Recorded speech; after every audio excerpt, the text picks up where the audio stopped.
لله الذي أنعمنا علينا بنعمة الإيمان والقرآن وصلوات الله وسلامه على من أنزل إليه القرآن وعلى آله وأصحابه الذين تعلموا وعلموا القرآن أشهد أن لا إله إلا الله وحده لا شريك له وأشهد أن سيدنا محمدا عبده ورسوله لا نبي بعده اللهم افتح علينا فتوح العارفين بحكمتك وانصر علينا رحمتك وذكرنا ما نسينا يا ذا الجلال والإكرام يا حي يا قيوم لا إله إلا أنت برحمتك أستغيث اللهم لك الحمد وإليك المشتكى وأنت المستعان ونستعينك على فساد الفنا ونسألك صلاح أمرنا كله ولا حول ولا قوة إلا بالله العلي العظيم سبحانك لا علم لنا إلا ما علمتنا إنك أنت العليم الحكيم والله بها يا الله بحسن الخاتمة وبعد diri yang saya hormati juga seluruh jemaah sekalian, saudara-saudari sekalian yang Allah muliakan. Mohon maaf ini telat, tapi membisikkan santri dulu. Mudah-mudahan setiap langkah kita menuju tempat ini menjadi penggugur bagi dosa-dosa kita, menjadi penyebab diangkat derajat kita di sisi Allah, dan menjadi penyebab berkumpul kita di surga Allah. Amin ya rabbal alamin. Kita sudah masuk bulan Sya'ban. Bulan depan Ramadan. Berapa hari lagi ya? Ada sebulan lagi. Sebulan kurang ya. Setengah bulan lagi lah. Begitu cepatnya. Maka tema kita Ramadan yang kutunggu. Memang persiapan sejak masuk bulan Rajab, baginda Rasul itu sudah mempersiapkan diri. Maka ada doanya, Allahumma barik lana fi Rajaba wa Sya'bana wa balighna Ramadan. Kita berharap agar diberi keberkahan pada bulan Rajab dan bulan Sya'ban. Dan kita berharap semoga usia kita sampai pada bulan Ramadan. Amin. 1 bulan pahalanya berlipat-lipat. Juga ada 1 malam yang lebih utama daripada 1000 bulan. Luar biasa. Udah bulan yang mulia, ada lagi malamnya luar biasa. Mari kita mulakan sama-sama dengan membaca basmalah. Bismillahirrahmanirrahim.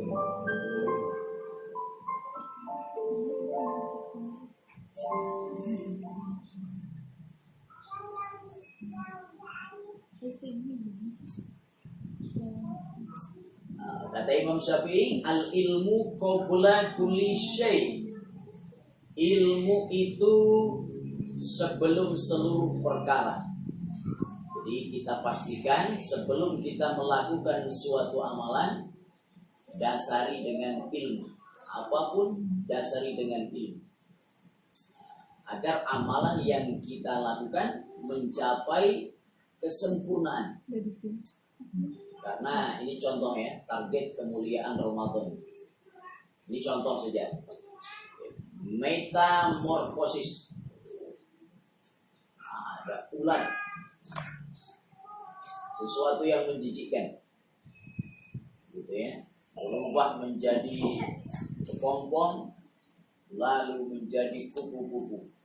Nah, kita selama 11 bulan ini gitu ya, digojlok, digembleng dalam 1 Ramadan. Dalam 1 bulan Ramadan. Berharap agar nanti keluar Ramadan kita bisa menghadapi 11 bulan itu. Sebenarnya praktek puasa, praktek kita melakukan pengamalan Ramadan itu ada pada 11 bulan sesudahnya. Kita di bulan Ramadan itu kan kita rajin baca Quran. Harusnya selesai Ramadan jangan selesai juga baca Qurannya. Kita dalam 1 bulan Ramadan itu rajin bangun malam, rajin subuh berjamaah, Harusnya ini kita tingkatkan. Selesai Ramadan, jangan selesai juga amalan-amalan. 1 bulan untuk menghadapi 11 bulan. Luar biasa. Bulan Ramadan, bulan penuh pengampunan. Rugi manusia, dia masuk Ramadan, Ramadan selesai, tapi dosanya belum mendapatkan ampunan. Apa ciri dosa kita diampuni? Pribadi kita makin baik. Itu salah satu indikator atau ciri dosa kita diampuni, bisa membuat orang yang bertobat ini menjadi pribadi lebih baik. Tapi kalau selesai Ramadan makin macet, atau makin parah, itu bahaya itu. Semakin kita melakukan ketaatan, makin baik kepribadian kita. Itu tanda amalan kita diterima dan kita diampuni oleh Allah. Lalu yang selanjutnya ini, dilipat gandakannya pahala. Semua amalan dilipat gandakan. Hati-hati, termasuk perbuatan dosa juga. Jadi kalau perbuatan baiknya dilipat gandakan, berarti kalau kita melakukan keburukan, juga dilipat ganda. Maka kita pastikan, kita tekadkan dalam diri kita bahwa nanti selama 1 bulan Ramadan itu kita punya target. Ketika masuk, kita harus punya kira-kira amalan apa saja yang mau dilakukan dalam 1 bulan Ramadan. Baca Quran, sedekah tiap hari minimal 1.000 misalnya. Apalah, punya targetan, gitu ya, untuk kita latihan. Kalau berhasil 1 bulan itu, insya Allah kebiasaan yang 1 bulan bisa terbawa untuk 11 bulan sesudah Ramadan. Dilipat gandakannya pahala. Kita melakukan amalan yang sunnah, sama seperti melakukan amalan yang wajib pahala. Amalan yang wajib itu besar pahalanya. Ketika pada bulan Ramadan itu kita melakukan amalan sunnah, gitu ya, kita baca Quran, kita sholat sunnah, gitu ya, kita infak sodako, sama seperti kita melakukan amalan wajib pahalanya, berlipat-lipat. Yang wajib dilipat gandakan, berlipat-lipat. Kalau di luar Ramadan saja kita sodakoh 1, menumbuk dalam surat Al-Baqarah itu 1 menumbuhkan 7. 1 menumbuhkan 7. Dari setiap yang 7 ini, satu-satunya itu menumbuhkan 100. Berarti berapa? 700. Itu di luar Ramadan, dalam keadaan normal. Apalagi kalau di dalam Ramadan, belum bacaan Quran kita, belum amalan yang lainnya, dilipat gandakannya pahala. Ini diobral pahalanya. Siapa yang mau diobral?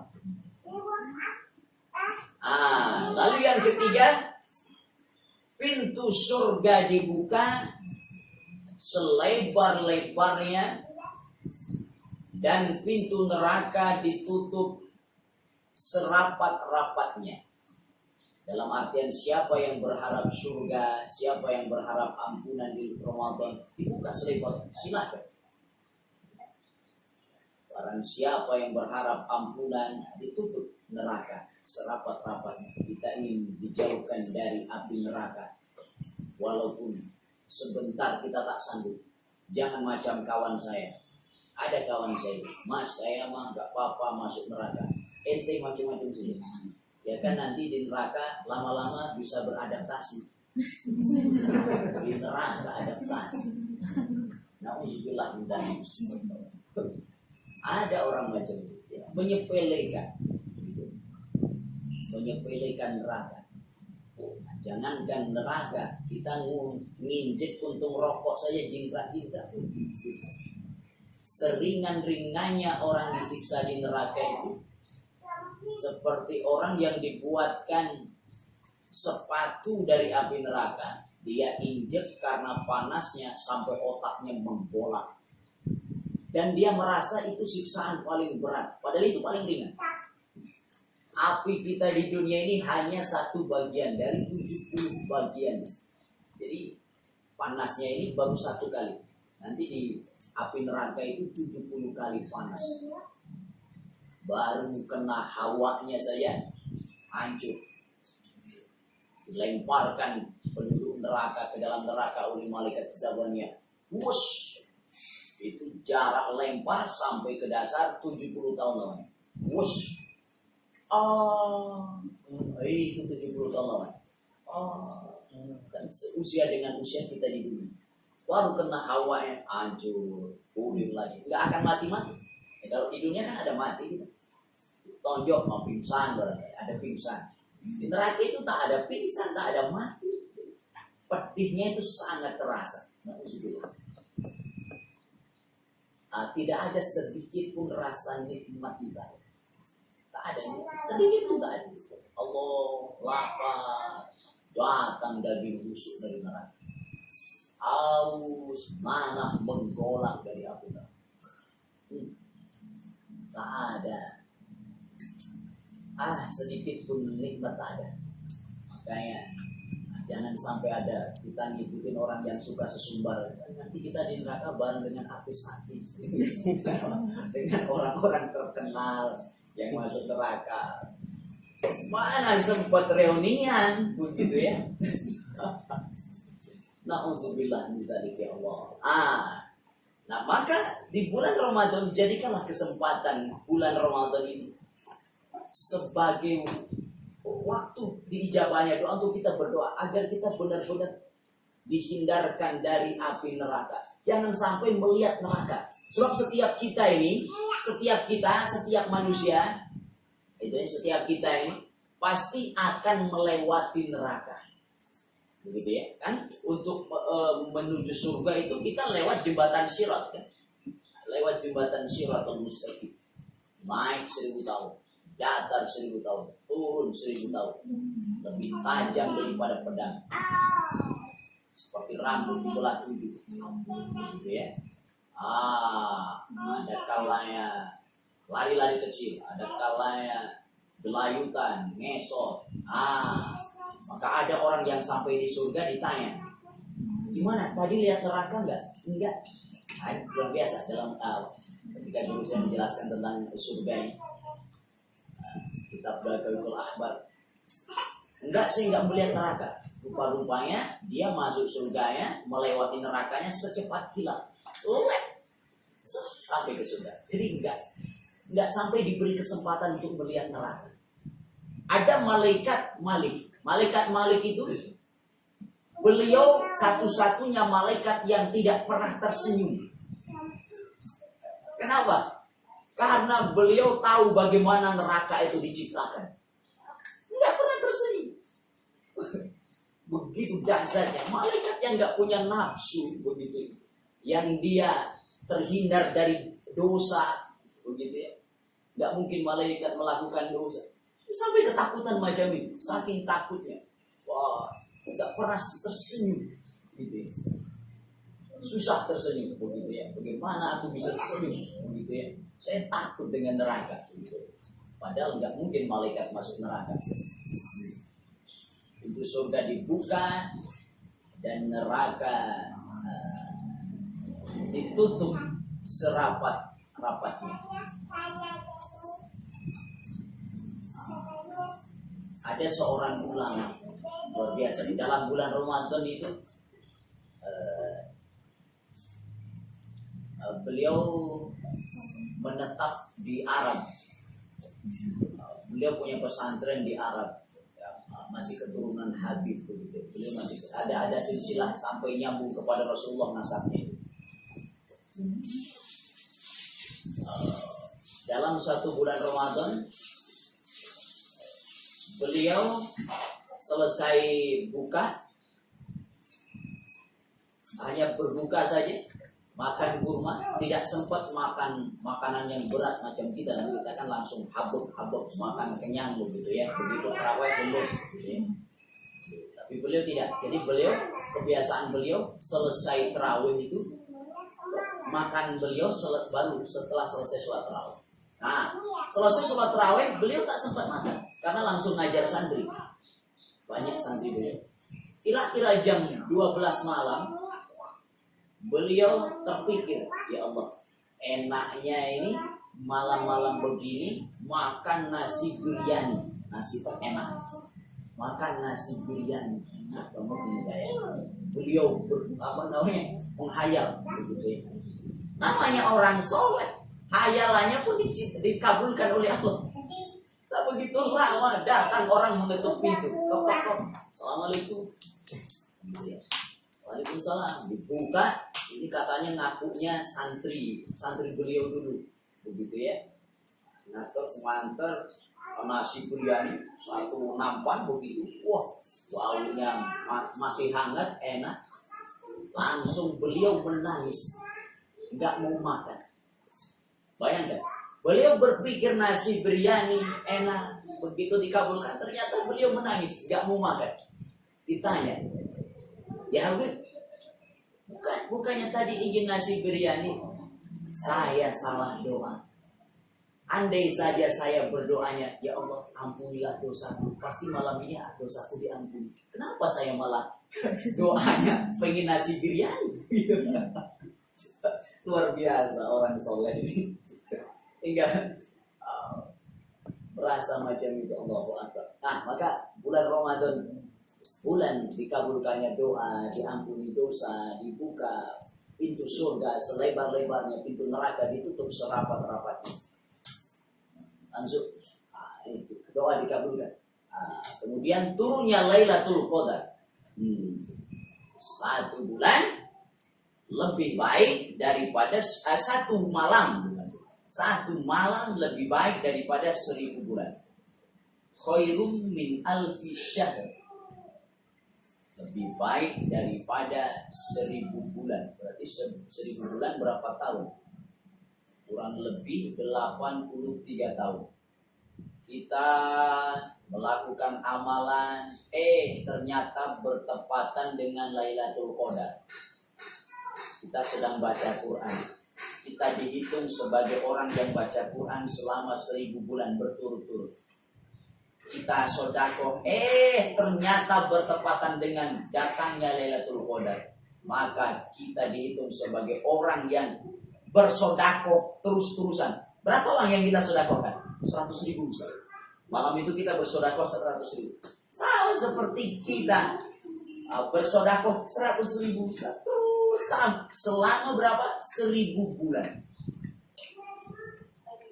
Kita iktikaf bertepatan dengan malam Lailatul Qadar, maka kita bandingkan beriktikaf selama 1000 bulan. Ini tidak dikenal oleh umat Nabi sebelum Nabi Muhammad. Kalau umat Nabi sebelum Nabi Muhammad itu amalan 1 malam, ya 1 malam saja pahalanya. Dia bersedekah 1, pahalanya 1 saja. Ini hanya dikenal oleh umat baginda Rasul Muhammad SAW. Amalannya dilipat gandakan. Usia boleh pendek. Jadi umat baginda Rasul Muhammad SAW itu usianya paling pendek. Nabi Adam sampai ribuan tahun. Nabi Nuh 950 tahun. Ya umatnya ya rata-rata sekian. Tapi kita kalau ikut Rasul berapa usianya? 63 tahun. Ya pendek kan kalau dibandingkan dengan nabi-nabi terdahulu. 63 tahun. Hati-hati kalau yang sore ini sudah 62 tahun 11 bulan. Tinggal sebulan lagi. Nah, baik. 1 malam lebih baik daripada 1000 bulan. Dan ini adalah surprise. Tidak ada orang yang tahu bahwa dia mendapatkan Lailatul Qadar apa tidak. Begitu ya. Cuma ada tanda-tandanya ada. Tanda-tandanya malam Lailatul Qadar itu seperti apa, ada tanda-tandanya. Masuk dalam kitab Fadilah Amal itu ada. Kalau malamnya itu terjadi Lailatul Qadar, siangnya itu sinar matahari itu adem lah, nggak terlihat panas, juga nggak terlalu dingin, adem lah pokoknya suasananya, adem, ayem, tentram, banyak angin bertiup sepoi-sepoi. Dan orang yang mendapatkan Lailatul Qadar itu dia pribadinya makin baik dari sebelumnya. Ada tanda-tandanya. Dan yang yang benar-benar dapat atau tidak itu nanti taunya di pengadilan Allah, bahwa kau dapat sekian kali Lailatul Qadar. Bayangkan kalau kita mengalami 10 kali Ramadan atau 20 kali Ramadan, kita dapat terus-terusan Lailatul Qadar. Kalikan saja 1000 bulan kali 20 kali. Berarti usia kita boleh pendek, tapi kualitas amalnya banyak, besar. Luar biasa. Ya, kita berharap mudah-mudahan kita bisa mendapatkan Lailatul Qadar. Kita persiapkan sejak dari awal Ramadan. Sejak dari awal Ramadan. Kalau bapak-bapak dianjurkan ke masjid itikaf. Kalau ibu-ibu, teteh-teteh, di rumah sih. Kita di rumah itu usahakan di rumah kita punya mihrab, punya tempat khusus sholat. Teteh-teteh, ibu-ibu, itikafnya di situ. Insya Allah pahalanya sama. Kalau perempuan, kalau laki-laki usahakan di masjid. Kalau tak mampu ke masjid karena ada uzur, bolehlah di rumah. Mari kita tempat khusus sholat. Ya. Baik, sampai sini dulu sebelum kita lanjutkan. Barangkali ada pertanyaan. Ada pertanyaan? Oh ya, silakan.